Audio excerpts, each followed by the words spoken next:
ya kan? Nah, jadi setelah para Pengwil, kemudian Pengda-Pengda ya, yang disebutkan 3 tahun. Ya.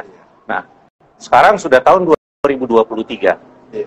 Nah, terus bagaimana dengan Pengda-Pengda yang periodenya juga berakhir? Terus kita sampaikan kalimatnya, ya belum berakhir lah, karena belum ada konperda. Ya belum berakhir lah, karena belum ada konperwil. Ya belum berakhir lah, karena belum ada kongres. Apa begitu cara kita berpikir sebagai seorang notaris? Berarti kalau sampai 2020, 2030 nggak ada kongres, nggak berakhir. Betul.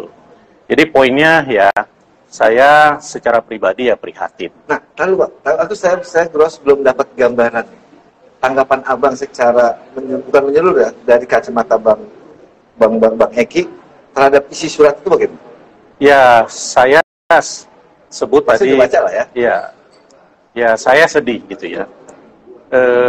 Ternyata kawan-kawan ini bukan saja tidak taat ajas ya, dengan tidak taat periodisasi, kemudian mengeluarkan surat dan lain sebagainya di luar batas kewenangannya ya. Nah, kemudian saat ini saya sedihnya itu ya juga ikut menyeret, membawa serta Pak Dirjen AHU. Ya, karena membuat surat dan kemudian entah bagaimana akhirnya surat dari PP yang sudah nonaktif ini kemudian dibalas ya. Nah, oleh Pak Cahyo selaku Dirjen AHU. Nah, surat itu kurang lebih menyadur atau menyetujuilah apa yang dimohonkan oleh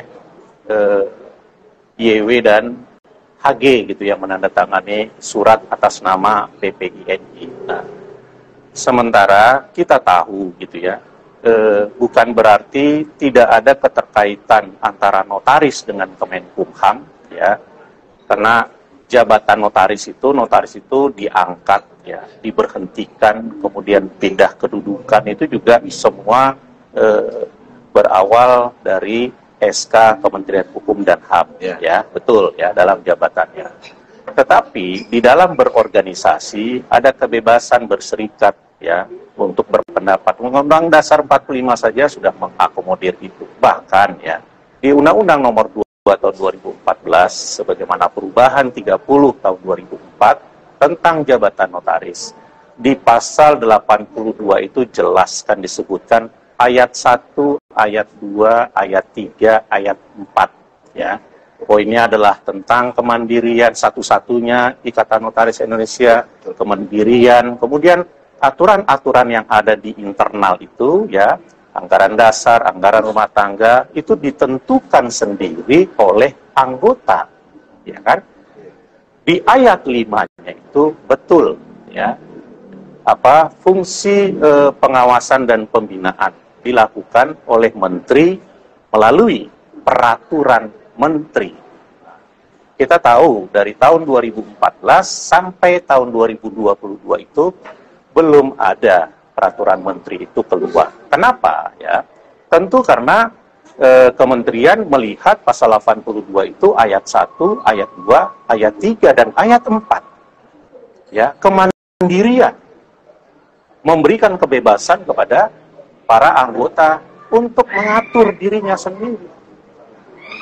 Itu dugaan saya, sehingga tidak terbit peraturan menteri tersebut. Tapi maksud Bang Eki, kementerian tidak perlu mengeluarkan permen karena menganggap anggotanya sudah paham. Betul. Sudah menguasai secara aturan dan hukum. Betul. Kecuali mungkin sudah lahir Permenkumham, nah, kemudian sebagai peraturan pelaksana gitu kan, kemudian diperkuat dengan surat. Jadi rujukannya tentu dari Permenkumham yang lahir. Ini kan Permenkumhamnya belum. Nah, kemudian saya kenapa katakan sedih gitu ya. Karena surat yang disampaikan oleh Pak Cahyo itu seharusnya idealnya kalau menurut saya tidak seperti itu. Begitu Mas Bro. Kenapa?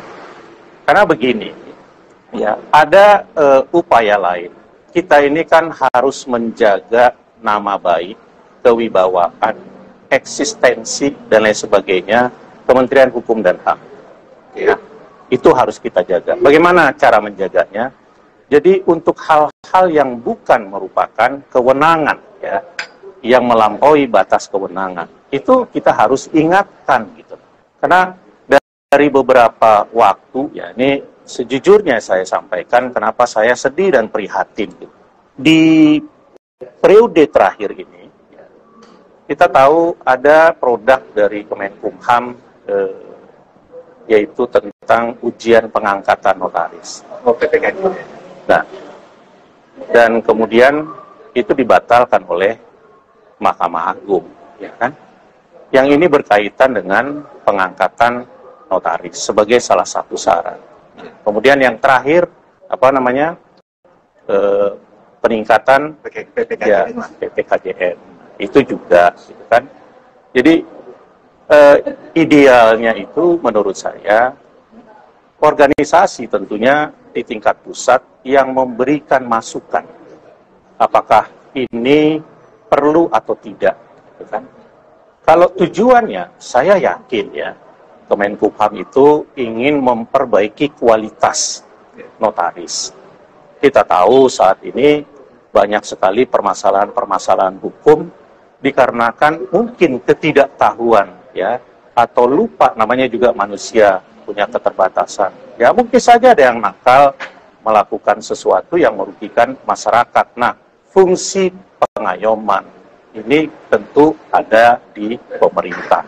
Kurang lebih seperti itu. Gitu. Nah, kalau melihat dari kondisi saat ini, ya, kan tidak terlepas dari kata judulnya ini kan, apakah ini menjadi episode baru, gimana? Episode lanjutan, Ya, atau menjadi babak baru? Ya. Nah, kalau melihat kondisi, ya maaf, judulnya kan carut marut.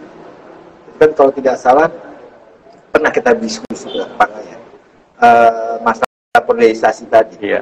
Itu kalau tidak salah, harapan abang di Pekanbaru itu, ya, terbentuklah, ya, PLT atau PLH. Ya, ya mau Mbak. Ya, betul. Ya, betul. Ya. Ini kan berkaitan dengan periodisasi.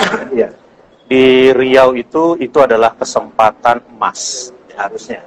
Kenapa? Sudah berkumpul hampir mungkin lebih dari 2.000 orang, ya, di penyelenggaraan KLB. Tetapi yang saya sedih itu, ya, karena kita sudah berulang kali mengingatkan. Tapi terjadi lagi. Untuk taat ajas, kita bicara misalnya sekarang tentang kenapa tempat itu dipindahkan dari Jawa Barat ke Banten, ya kan? Nah, kita mulai kan waktu itu dengan periodisasi waktunya yang sudah lewat. Harusnya pada saat itu kawan-kawan ketua-ketua Pengwil, presidium itu menonaktifkan, ya, Yuwalita selaku ketua umum, ya, otomatis juga dewan kehormatannya, ya, karena sama-sama dipilih dan dilantik pada saat Kongres 2019, ya. Nah, kemudian setelah dinonaktifkan dan diberikan kembali kepada Yuwalita sebagai pelaksana tugas, ya, PLT atau PLH, ya, untuk menjalankan jabatan sebagai ketua umum PPINI, boleh saja. Boleh-boleh saja. Kalau mau diambil oleh ketua-ketua Pengwil, ya boleh saja.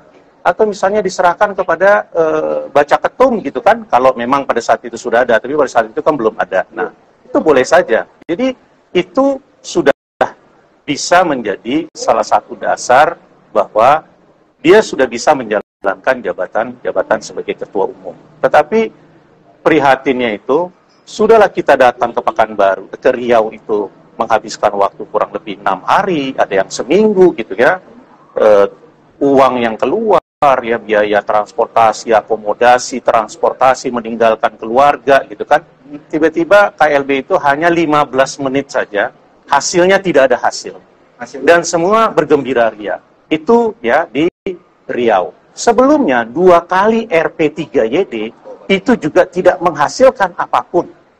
Kenapa? Karena tidak mempersiapkan diri dengan rancangan perubahan materi, ya, termasuk juga yang di Riau ini.